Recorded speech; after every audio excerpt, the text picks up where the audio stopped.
कल सियासत में भी मोहब्बत थी, अब मोहब्बत में भी सियासत है। किसी शायर का ये शेर मौजूदा सियासत पर बिल्कुल मुफीद बैठता है। देश के माहौल में चुनावी और शब्दों के बाण बरस रहे हैं। बाण भी जहर बूझे जो कलेजे में चुभ जाएं। यत्र नारेस्तु पूज्यन्ते रमन्ते तत्र देवता के संस्कार वाले देश में नारी शक्ति का सम्मान भी चुनावी राजनीति में नहीं बचा है। देखो ऐसा है, अब इमरती जी का रस खत्म हो गया, जो अंदर चाशनी होती है, अब उनके लिए मैं कुछ बात नहीं करता। सुना आपने, ये मध्य प्रदेश कांग्रेस के अध्यक्ष जीतू पटवारी हैं। पूर्व मंत्री इमरती देवी को लेकर पूछे गए सवाल पर वो उनके अंदर का रस और चाशनी तक नापने लगी। जीतू पटवारी के इस बयान के बाद बवाल मच गया। प्रदेश भर में उनके पुतले फूंके गए, उनके घर पर महिलाओं ने प्रदर्शन किया, बैतूल में उनका रास्ता रोक दिया गया। छोटे बड़े नेताओं ने उनके बयान की निंदा की। श्रीमती इमरती देवी जी के बारे में जो बयान जीतू पटवारी ने दिया है वह घोर निंदनीय है। हमारे देश में महिलाओं को शक्ति स्वरूपा कहा जाता है, अर्धनारीश्वर की संज्ञा दी जाती है, लेकिन कांग्रेस पार्टी ने जिस प्रकार से बार बार इस देश में महिलाओं को अपमानित करने का काम किया, कांग्रेस पार्टी ने ये साबित कर दिया कि उनके लिए इस देश में महिलाओं का कोई महत्व नहीं है। महिलाओं के प्रति एक दृष्टि दोष रखने वाली कांग्रेस के चरित्र की घनघोर भर्त्सना करती है, और ये वो पार्टी है जिनका नेतृत्व स्वयं महिला करती है। क्या सोनिया गांधी जी और प्रियंका के प्रति भी जीतू पटवारी जी इसी प्रकार के विचार रखते होंगे? क्या वे महिला नेत्रियों में रस ढूंढते, रस की बात करते? लेकिन इस दौरान भाजपा नेता जीतू पटवारी के बयान को अमर्यादित बताते बताते खुद ही शब्दों की मर्यादा पार कर गए और नारी ही नारी का सम्मान भूल गई। भाजपा की एक विधायक रीति पाठक तो सीधे जीतू पटवारी के परिवार की महिलाओं तक पहुंच गई।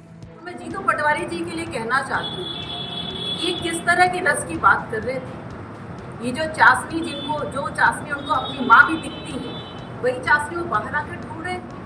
तो एक बार जरूर उनके माँ से चर्चा हुई होगी, उनके परिवार में चर्चा हुई होगी, उनकी बड़ी बहन या छोटी बहन से। इस मामले में जीतू पटवारी पर SC/ST एक्ट के तहत मामला दर्ज किया गया। इमरती देवी कह रही हैं कि वो जीतू पटवारी को बख्शने वाली नहीं है।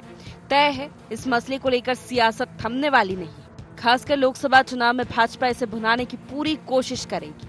हालांकि चुनावी मौसम में नेताओं की बदजुबानी नई नहीं है ये कहानी। मध्य प्रदेश की सियासत में बदजुबानी और महिलाओं के अपमान का ये पहला मामला नहीं है।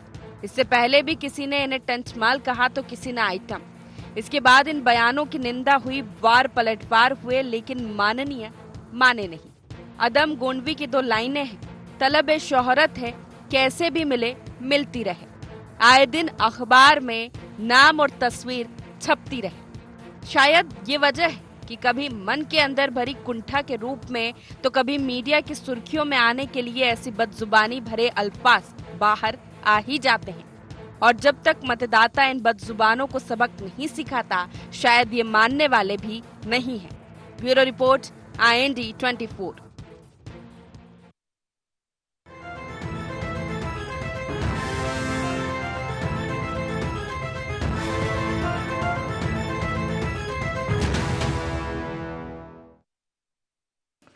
नमस्कार, IND एजेंडा राजनीति का रस, राजनीति की चाशनी में आपका स्वागत है। मैं हूं आपके साथ नवीन पुरोहित। चर्चा को विस्तार देंगे, उसके पहले IND एजेंडा के मुख्य बिंदुओं की तरफ एक निगाह डालते हैं। सियासत को क्यों लगा बदजुबानी का रोग? महिलाओं में रस और चाशनी क्यों तलाशने लगी सियासत? बदजुबानी का जवाब, बदजुबानी कितनी जायज? क्या शब्दों से बाहर आ रही राजनेताओं की कुंठा? नमस्कार, इन्हीं सवालों के साथ चर्चा में आप सबका पुनः स्वागत है। जिस प्रकार से मध्य प्रदेश में एक राजनीतिक भूचाल आया हुआ है जीतू पटवारी जी के बयान पर कि इमरती जी का रस खत्म हो गया है, उन्होंने इस प्रकार की एक प्रतिक्रिया दी एक सवाल के दौरान, निश्चित रूप से निंदनीय है। लेकिन फिर पूरी भारतीय जनता पार्टी जीतू पटवारी पर हमलावर हो गई। और पिछले कुछ समय से जीतू पटवारी जी अपनी जो भाषाई व्याकरण है, अपने शब्द संयोजन है, उसको सुधार नहीं पा रहे हैं। वो लगातार कोई ना कोई इस प्रकार के बयान देकर भारतीय जनता पार्टी की आलोचना का शिकार हो रहे हैं और रोज नई नई समस्याओं का सामना उनको करना पड़ रहा है। आज पूरी भारतीय जनता पार्टी हमलावर है। उनके घर का घेराव किया महिलाओं ने, भारतीय जनता महिला मोर्चा की कार्यकर्ताओं ने, और इस पर कोई सफाई नहीं है। हालांकि उन्होंने खेद प्रकट किया, उन्होंने साहसिक कदम उठाते हुए सामने आते हुए कहा कि उनसे गलती हो गई, लेकिन ठीक इसी प्रकार की प्रतिक्रिया देते वक्त भारतीय जनता पार्टी की विधायक रीति पाठक जी ने भी उसी प्रकार की भाषा में उनसे सवाल कर लिए। कुल मिलाकर जिस प्रकार से राजनीति में अब भाषाई स्तर जो है दिन ब दिन गिरता जा रहा है, भाषा की मर्यादा रोज तार तार हो रही है, वो निश्चित रूप से चिंतनीय है। और भारतीय जनता पार्टी और कांग्रेस की बात करें तो जीतू पटवारी जी कांग्रेस के अध्यक्ष हैं, निश्चित रूप से उन्हें हमलावर होना चाहिए, लेकिन जब बात किसी महिला की हो, किसी महिला की टिप्पणी पर हो, तो बहुत सोच समझकर बोलना चाहिए। और इमरती देवी पर दिए बयान उनके लिए इस प्रकार से तकलीफों का कारण बनेगा, ये उन्होंने सोचा नहीं होगा। तो इसी मुद्दे पर करेंगे चर्चा। हमारे साथ चर्चा में शामिल हैं केदार सिरोही, प्रवक्ता हैं कांग्रेस के, शिवम शुक्ला मीडिया वार्ताकार मध्य प्रदेश भारतीय जनता पार्टी से हमारे साथ हैं, रमेश शर्मा जी वरिष्ठ पत्रकार हमारे साथ हैं। आप सभी का बहुत बहुत स्वागत है। केदार जी, जीतू पटवारी जी कह रहे हैं कि बयान को तोड़ मरोड़ कर प्रस्तुत किया गया, ये उन्होंने सफाई दी। हालांकि उन्हें कहना चाहिए था कि भाई गलती से शब्द निकल गया तो ठीक है, तोड़ मरोड़ करके। आपको क्या लगता है कि ये बयान ठीक था? देखिए सर, इसमें एक मेरा जो स्पष्ट मत है कि अभी हम लोगों को बचना चाहिए। इसलिए बचना चाहिए कि भारतीय जनता पार्टी राई का पहाड़ बनाने में एक्सपर्ट है। आज भारतीय जनता पार्टी के पास मध्य प्रदेश में और देश में कई मुद्दे नहीं बचे हैं जिन मुद्दों के आधार पर वो जन सरोकार की बात कर सकती हो या अपना 10 साल का रिपोर्ट कार्ड दे दे। उनके पास उनकी गारंटी भी बताने वाली गारंटियां नहीं है। जो कांग्रेस का न्याय है उसके सामने उनकी गारंटियां भी बहुत छोटी है। तो वो हर एक मुद्दे को आए दिन छोटे मोटे मुद्दे को उस बड़ा हवा देके और उस तरफ वो चले जा रहे हैं। हमने खेद व्यक्त किया है और ये ऐसे समय जब हमारे को इनकी तमाम ताकतों से लड़ना है, उस समय हमसे ये इस तरह की चूक नहीं होना चाहिए, क्योंकि हमारी बातों का जो सार होता है, जो छोटी बातें होती है, उसको बड़ी तरीके से घुमा फिराने में, बड़ा उस पर विवाद खड़ा करने में भारतीय जनता पार्टी हमेशा हर मुद्दे को हवा देने में मजबूत रही है। हम लोगों को बड़ा संतुलित रहना चाहिए। जिस तरीके से आज हम मध्य प्रदेश में मजबूती से चुनाव लड़ रहे हैं, जिस तरीके से हमारे जो मुद्दे हैं वो जनता तक पहुंच रहे हैं और जनता का जो अच्छा समर्थन मिल रहा है, तो मेरा तो बेसिक ये मानना है कि ऐसी चीजों पर हमें बड़ी सावधानी रखने की जरूरत है। और जीतू पटवारी जी ने बड़ा दिल रखते हुए, नो डाउट उन्होंने बड़ा दिल रखा, और जैसे उनको पता लगा, देखिए उन्होंने जो बात कही है, इसमें रमेश शर्मा सर थोड़ा बहुत अच्छे से उस चीज को बता पाएंगे। उन्होंने राजनीतिक ताकत के हिसाब से कहा था कि जो उनकी 2 चुनाव हार चुकी हैं, उसके बाद पार्टी में उनका कोई काम बचा नहीं है, वहां उस क्षेत्र में चंबल में जो उनका दबदबा था वैसे ही कह देते कि अब उनकी कोई राजनीतिक अहमियत नहीं बची है। क्या जरूरी है कि तंजी कसा जाए या उसको ऐसी भाषा में बोला जाए जिसके 10 अर्थ निकाले जा सके? मीनिंग गलत निकाला गया। उन्होंने वो एक सामान्य ग्रामीण परिवेश से आते हैं, किसान नेता हैं, और वो इस तरह की जो कहावतों वाली चर्चाएं मध्य प्रदेश में, मालवा में विशेषकर सामान्य है, तो उन्होंने उसी चीज को लेके आगे बढ़ गए थे। पर उन्होंने उस चीज पर खेद व्यक्त किया और उन्हें सबसे बड़ी बात FIR हो गई है, उन्हें अपनी माँ समान माना है। जी शिवम शुक्ला जी, देखिए जीतू पटवारी जी ने जो कहा, लेकिन प्रतिक्रिया देते वक्त रीति पाठक जी कह रही हैं कि जीतू पटवारी जी की माँ पर भी उन्होंने कहा कि क्या वो अपनी माँ के प्रति इसी प्रकार के विचार रखते हैं, ये वो। मतलब विरोध करने के लिए भी क्या जरूरी है कि इन सारे स्तरों को छुआ जाए? आप सहमत हैं इस प्रकार की रिटेलिएशन पर, इस प्रकार की प्रतिक्रिया पर? देखिए, नवीन जी जो सबसे महत्वपूर्ण चीज है, उन्होंने यह कहा कि अगर इमरती देवी जी उनकी माँ के समान है, तो क्या इसी प्रकार की भाषा शैली का प्रयोग जीतू पटवारी जी अपनी माता जी के बारे में भी करते हैं? और अगर ऐसी मानसिकता जीतू पटवारी की है, तो आज इस राष्ट्र के रूप में हमें विचार करने की आवश्यकता है कि हम कहाँ जा रहे हैं। जो सबसे महत्वपूर्ण बिंदु हमारे सामने है, अभी जो समझने वाली बात है, कांग्रेस के नेताओं का यह कोई पहला ऐसा इंस्टेंस नहीं है जिसमें उन्होंने नारी के बारे में इस प्रकार से अपमानजनक अथवा असभ्य भाषा शैली का प्रयोग किया हो। जीतू पटवारी जी चलिए बोल दिया ग्रामीण परिवेश से आते हैं, कमलनाथ जी तो बहुत ही रसूखदार व्यवसायिक परिवार से रहे हैं, दून स्कूल से शिक्षा हुई है, लेकिन अपनी ही इमरती देवी के ही बारे में उन्होंने आइटम जैसे शब्दों का प्रयोग किया। दिग्विजय सिंह राजशाही परिवार से आते हैं, राजसी परंपराओं में वैसे भी मान मर्यादा, शब्दों के चयन इत्यादि चीजों पर बड़ा जोर दिया जाता है, लेकिन वह भी टंचमाल जैसे शब्दों का प्रयोग करते हैं। तो देखिए, यह कांग्रेस में पितृसत्तात्मक जो व्यवस्था है, उनके दिमाग में जो यह पूरी मानसिकता घर कर गई है कि किसी भी प्रकार से महिलाओं को लगातार इसी प्रकार की भाषा शैली, अशिष्टता का परिचय दे करके अपमानित किया जाए। यह सिर्फ इमरती देवी के बारे में यह शब्दावली नहीं है, यह समूचे दलित समुदाय और महिलाओं के बारे में कांग्रेस का विद्वेष है जो इस बयान के माध्यम से प्रकट हुआ है। इमरती देवी जी उनकी चाशनी खत्म करने की यह बात कर रहे हैं, किस प्रकार के सामाजिक पृष्ठभूमि से आती होंगी, दलित वर्ग से हैं, उस पर भी महिला हैं, कितने झंझावातों को झेल करके राजनीति में उस मुकाम तक जो भी उन्होंने अपना नाम कमाया होगा, अपना एक स्थान बना पाई होंगी, किन संघर्षों को करके वो यहाँ तक पहुंचे, और उनके बारे में इस प्रकार के बयान देकर के जीतू पटवारी क्या सिद्ध करना चाहते हैं। उनके लिए तो मुझे वही पंक्तियां याद आती हैं कि कभी हमारे भूतपूर्व प्रधानमंत्री चंद्रशेखर जी ने संसद में पढ़ी थी कि जिन हाथों में शक्ति है राज तिलक देने की, उन्हीं हाथों में शक्ति है सर को भी उतार लेने की। तो नारी को आज अबला समझने वाले, नारी को भोग और भोग विलास की वस्तु समझने वाले कांग्रेसियों को समझने की आवश्यकता है कि आज देश में नारी के बारे में जो धारणा है, उनका जो सम्मान ऐतिहासिक रूप से हुआ करता था, आक्रांताओं ने जिसको पूरी तरीके से ध्वस्त करने का मंसूबा देखा, उसको आज देश पीछे छोड़ चुका है। अभी ज्यादा पीछे ही हम क्यों जाए, छत्तीसगढ़ में इनकी नेत्री आई थी प्रेस कॉन्फ्रेंस करने, राधिका खेड़ा जी राष्ट्रीय समन्वयक हैं कांग्रेस मीडिया विभाग की, उनके साथ बदसलूकी की गई। उन्होंने वहां पर कांग्रेस कार्यकर्ताओं के ही उत्पीड़न से त्रस्त होकर के अपने पद से इस्तीफा दिया। और पीछे जाने की क्या आवश्यकता है, इनकी जो सोशल मीडिया विभाग की अध्यक्ष है राष्ट्रीय स्तर पर और स्वयं एक महिला नेत्री हैं, अपनी अशिष्ट भाषा शैली और अपनी अशोभनीय बयानबाजी के लिए कुख्यात रही हैं। सुप्रिया शिनेत जी ने कंगना रनौत जी का जब मंडी से टिकट हुआ तो उनका वहां पर रेट लगाने जैसे ट्वीट करके अपनी अशिष्टता का परिचय दिया। और पीछे अगर हम जाएं तो कांग्रेस के नेताओं ने कभी भी अवसर नहीं छोड़ा है। राहुल गांधी जी क्या बोलते हैं कि संघ के मुख्यालय में महिलाएं आपको शॉर्ट पहन के नहीं दिखती हैं, तो क्या शॉर्ट्स पहन के संघ के मुख्यालय में महिलाओं को देखने की आकांक्षा राहुल गांधी रखते हैं? महिलाओं का जो नारीवादी आंदोलन है, नारी शक्ति का जो प्रतिनिधित्व है, वह सिर्फ शॉर्ट्स में होता है। कांग्रेस के नेता कभी कर्नाटक के इनके प्रदेश अध्यक्ष कहते हैं कि वहां पर महिलाओं को रसोई घरों तक सीमित रखना चाहिए। तो देखिए, ये मानसिकता नवीन जी आज इस देश को स्वीकार्य नहीं है। जहां प्रधानमंत्री जी नारी के लिए इस प्रकार से नारी शक्ति वंदन अधिनियम लेकर के आते हैं,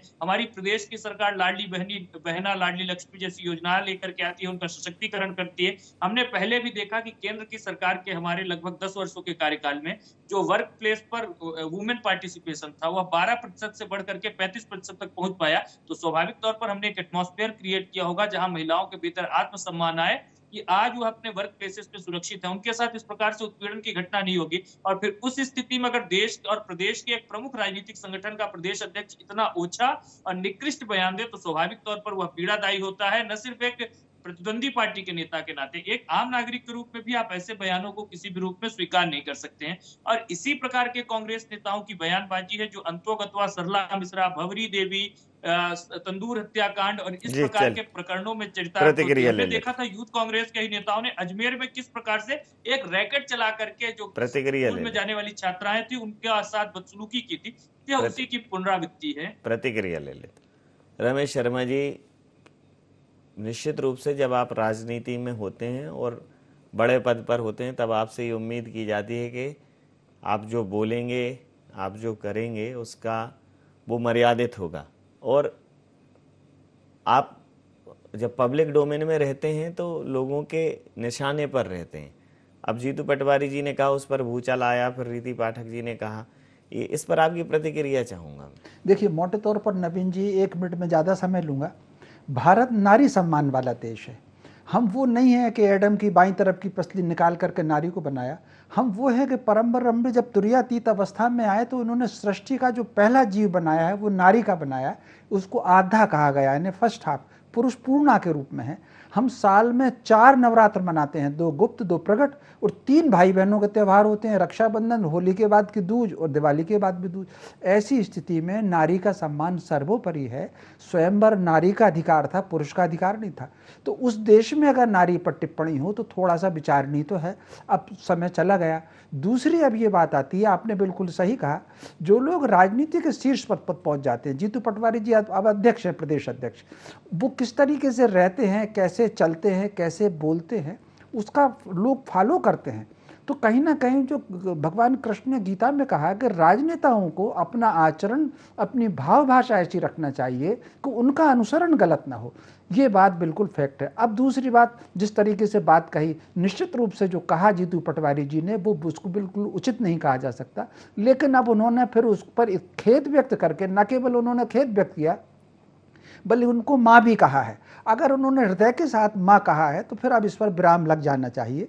और फिर दूसरा, मैं अभी सुन रहा था कांग्रेस के प्रवक्ता जी को, केदार सिरोही जी को, उन्होंने भी संतुलित प्रतिक्रिया दी। उन्होंने सैद्धांतिक रूप से स्वीकारा कि कहीं ना कहीं हमको राजनीति में विचार करके ही चलना चाहिए। तो मैं समझता हूँ फिर इसके जवाब में जो रीता पाठक जी ने कहा, मैं समझता हूँ फिर एक नारी को इतना कहना, वो भी हम राजनीति से ऊपर उठ करके अगर देखें तो फिर नारी को एक दूसरी नारी के प्रति, फिर माँ के प्रति भी इस तरह का भाव करना, मैं समझता हूँ, मैं दोनों ही लोगों को, रीता पाठक जी को भी और अपना जीतू पटवारी जी को भी आत्मचिंतन करना चाहिए। अब जो हो गया, जो शब्द अब चला गया, वो लौट करके नहीं आ सकता। जो भगवान कृष्ण ने द्रौपदी से कहा, महाभारत लंबा प्रसंग है शब्दों का, तो अब वो लौट करके नहीं आ सकता, वो चला गया शब्द। लेकिन भविष्य में उसकी पुनरावृत्ति ना हो, उस आत्मचिंतन हो, आत्मनिरीक्षण हो, और यदि कुछ कर सकते हो उसके लिए कुछ ऐसा आत्मशुद्धि के लिए भविष्य में, ताकि उनका आत्मबल बढ़े और इस तरीके से अनजाने और आवेश में भी इस तरीके से प्रस्तुति ना हो, मैं समझता हूँ रीता पाठक जी को भी और जीतू पटवारी जी को भी इस पर विचार करना चाहिए। अब माँ कह दिया तो फिर अब यहाँ पर फुल स्टॉप लग जाना चाहिए। जी, प्रतिक्रिया ले लेता हूं मैं। केदार जी जी सर, माफी के बाद तो इस मामले का पटाक्षेप हो जाना चाहिए था, लेकिन जीतू पटवारी जी पर SC/ST एक्ट के तहत FIR हो करा दी है इमरती देवी जी ने, और उन्होंने कहा है कि वो अब उन्हें छोड़ने वाली नहीं। जीतू पटवारी जी जब से आए हैं तब से कांग्रेस के निशाने पर, भारतीय जनता पार्टी के निशाने पर हैं। कभी वो कहते हैं प्लॉट समतल होना है जो छोड़कर जा रहे हैं। कुल मिलाकर 1-2 प्रेस कॉन्फ्रेंसेस में उन्हें असहजता का सामना भी करना पड़ा। तो कुल मिलाकर जब आप मुखिया बनते हैं तो बहुत आपको अपना बड़ा हृदय रखना पड़ता है, बहुत धैर्य रखना पड़ता है, और खासकर ज़रूरत नहीं है जिन चीज़ों पर प्रतिक्रिया देने की, ज़रूरी नहीं है कि नहीं समझ में आ रहा है तो बोलना ही है। और ख़ासकर उस समय अब जब चुनाव चल रहे हैं तो आपकी कही हुई बात का फ़र्क पड़ेगा, उसको किस अर्थों में उसको प्रस्तुत किया जा सकता है। इसलिए जो बोलें, जितना बोलें, स्पष्ट बोलें। अब उन्हें ये संज्ञा दी जा रही है कि वो भारतीय कांग्रेस के लिए मध्य प्रदेश में मणिशंकर अय्यर हैं, इस प्रकार की बातें उनके लिए की जा रही हैं, और ये मामले को पटाक्षेप होता दिख नहीं रहा है। इसका क्या कहें? देखिए सर, ये बात बहुत स्पष्ट है। आज गांव के आम जो नीचे का व्यक्ति है, जो वोटर है, उसको ये चीज समझ में आ गई कि अर्थ का अनर्थ निकालने में भारतीय जनता पार्टी से बड़ा कोई सानी हो ही नहीं सकता है, ये स्पष्ट हो चुका है। दूसरी बात, भारतीय जनता पार्टी जब इस तरह का बात आता है तो वो कांग्रेस पे हमलावर हो जाती है। एक उंगली हम पे उठाती है, पर सर वो जो 3 उंगलियां उनकी तरफ है वो नहीं उठा रही, उनकी तरफ नहीं देख रही। शिवम भाई ने भी नारी शक्ति की बात कही, नारी के ऊपर सम्मान की बात कही। मैं उनका सम्मान करता हूं। हम सबका दायित्व बनता है कि महिलाओं का हम सब सम्मान करें, तब तो देश सम्मान करेगा। पर मैं इनसे एक बात पूछना चाहता हूं, देश का गौरव बढ़ाने वाली उन महिला पहलवानों पे ये क्यों कभी नहीं बोल पाए? उन महिला पहलवानों के खिलाफ, जिनके खिलाफ वो महिला पहलवान थी ब्रजभूषण सिंह, उनके बेटे को आप टिकट दे रहे हो। जो 2800-2900 रेप केस का वीडियो, मुझे तो नहीं पता उनका क्या आंकड़ा है, किस तरीके का उनका मामला है, मैं तो उस पर चर्चा भी नहीं करना चाहता हूं। उस पर भारतीय जनता पार्टी की क्या राय होगी? सर मध्य प्रदेश में रोज आपकी न्यूज चैनल पे ही खबरें आती हैं, 10 से 15 छेड़छाड़ और रेप के मध्य प्रदेश में केस दर्ज हो रहे हैं। उस पर भारतीय जनता पार्टी क्यों नहीं आती है? सर उज्जैन का मामला, आदिवासी बेल्ट का मामला होता है, तब महिला सम्मान की बात क्यों नहीं आती? सर महिला सम्मान तो वहां पर भी है जहां पर हमारी जो महिला है प्रवस के लिए अस्पताल में जाती है और सर प्रवस नहीं होता है, ठेले पे लेके आना पड़ता है। कई बार महिलाओं की जान चली जाती है। छोटे छोटे बच्चे हैं सर, 5-5 किलोमीटर स्कूल जा रहे हैं, वहां पर जो बच्चियां हमारी बहन बेटियां है ना, हमारी घर की है, उनको ब्लैक बोर्ड नहीं मिल रहा, बैठने के लिए टेबल कुर्सी नहीं मिल रही है। सर खाने में 2 रोटी मिलती है सर मध्याह्न भोजन में। उस समय भी हम लोगों को हमारी माँ बहनों पर चिंता व्यक्त करनी चाहिए सरकार के लोगों ने। तो मेरा ये कहना है, अगर हमारे इधर भी गलत होता है महिला के प्रति तो मैं मानूंगा, और भारतीय जनता पार्टी की तरफ भी होता है तो भारतीय जनता पार्टी को मानना पड़ेगा। देखिए बहुत से मुद्दे ऐसे होते हैं सर जिन पे हमें राजनीति करने की छूट है, पर बहुत से कुछ मुद्दे ऐसे होते हैं जिन पे हमें एक न्याय की प्रक्रिया में होना चाहिए, एक न्यायवादी होना चाहिए। महिलाएं सबके लिए समान है, नारी शक्ति सबके लिए समान है। सर दुर्गा जी की पूजा आप भी करते हैं, मैं भी करता हूं, सब करते हैं। किसी भी धर्म का व्यक्ति है वो अपने घर में अपने बच्चों से, अपनी महिलाओं से बड़े आदाब और आदर के साथ आता है। तो जब हम बात करते हैं न्याय की तो दोनों पड़ला देखना चाहिए कि आप जब एक तरफ हमारे राष्ट्रीय अध्यक्ष के ऊपर टिप्पणियां करते हो, इटली का करते हो, कभी कोई जर्सी गाय का कहते हैं, किस तरीके से छोटे छोटे शब्द जो कि हमारे हिंदू, हमारी सनातन संस्कृति के हो ही नहीं सकते, इस लेवल पर बोले जाते हैं। आज ही एक सभा में कहा कि वो तो एक इनकी महिला है बड़ी बूढ़ी, वो चली गई, भाग गई, वो चुनाव नहीं लड़ेगी। तो इस तरह का जो बातें हैं वो किसी भी दल ने नहीं करना प्रतिक्रिया ले लो। आज सर चुनाव है, इसमें मुद्दा ये होना चाहिए मेरा शिक्षा क्या है, स्वास्थ्य क्या है, मेरे लोगों को रोजगार। अरे तो अब आप हवा तो आपके फसल के बड़े दाम नेता क्या ने है? दी, इसीलिए तो वो डिरेल हो जाता है मामला। शिवम जी क्या कहेंगे? देखिए सबसे प्राथमिक चीज है, इन्होंने भी रेवन्ना जी का प्रकरण उठाया, तो कर्नाटक में इनकी सरकार है, मध्य प्रदेश में अगर कभी भी कोई नारी शक्ति से जुड़ा हुआ ऐसा प्रकरण हुआ, 24 घंटे नहीं लगे सरकार को गिरफ्तारी करने में। आपने क्यों किसी को भाग जाने दिया? निष्पक्ष तरीके से जांच करवाते। कर्नाटक में सरकार में आप हैं, आपका नैतिक कर्तव्य है कि यह जो भी मामला है उस पर एक निष्पक्षता के साथ आप जांच करिए और जो दोषी है उसको सजा दिलाइए। हमारा तो कोई इंटरवेंशन नहीं। अभी वो कुमारस्वामी जी की पार्टी 2 वर्ष पहले तक आप ही की सरकार में मुख्यमंत्री भी थे, आपके उनके गठबंधन के सहयोगी थे, आज उनमें आपको तमाम बुराइयां नजर आ रही है, लेकिन आपके साथ थे तब आपने इस पर विचार नहीं किया। यह तो एक अलग विषय है। जो सबसे महत्वपूर्ण चीज है, आज मध्य प्रदेश में यह जीतू पटवारी जी के खिलाफ जो भारतीय जनता पार्टी पूरा अभियान चला रही है, उसके पीछे एकमात्र उद्देश्य है कि कांग्रेस के नेता जो लगातार एक के बाद एक परपेचुअल ऑफेंडर की तरीके से महिलाओं के संबंध में इस प्रकार की भाषा शैली का प्रयोग कर रहे हैं, इस प्रकार से महिलाओं के प्रति मानसिकता को बढ़ावा दे रहे हैं, तो उसके खिलाफ एक नजीर पेश की जा सके प्रदेश में।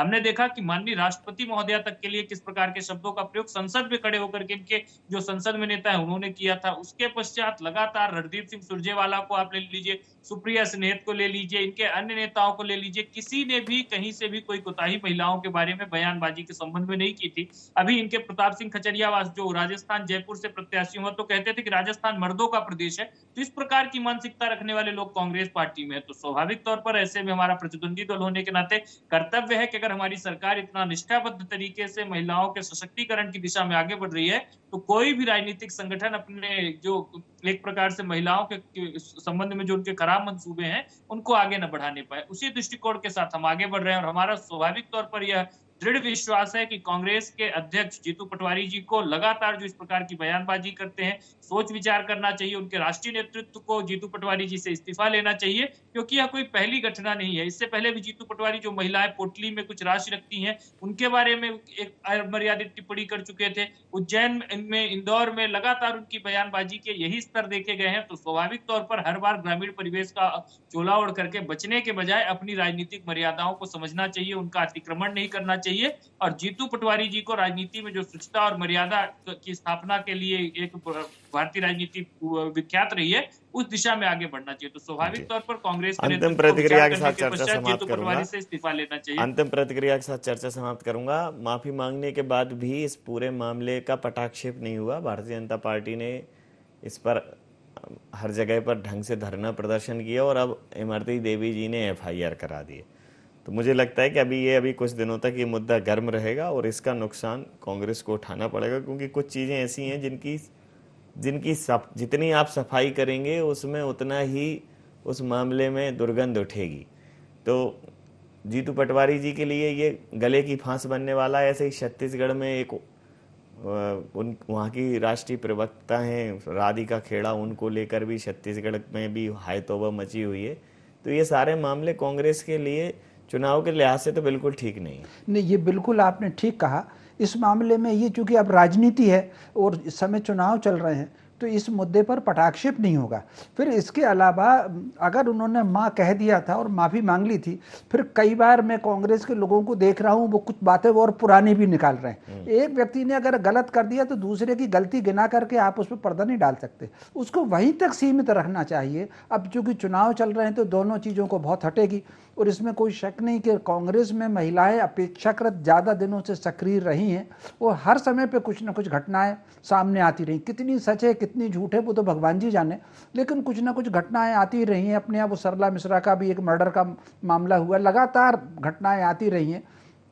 तो कहने का अर्थ जो है, अब जो कुछ हो चुका है, अतीत में जो घट गया है, भविष्य के लिए मैं समझता हूँ बहुत सारी बातों पर नारी के मामले में राजनीतिक सीमाओं से ऊपर उठ कर के हमको विचार करना पड़ेगा। और ये सारा का सारा मुद्दा अपना जीतू पटवारी जी पर बिल्कुल ये उलझ गया है, और कुछ ना कुछ इसमें उनको और बड़ा कदम, कुछ ना कुछ रास्ता प्रायश्चित का निकालना होगा, तब इस पर विराम लगेगा।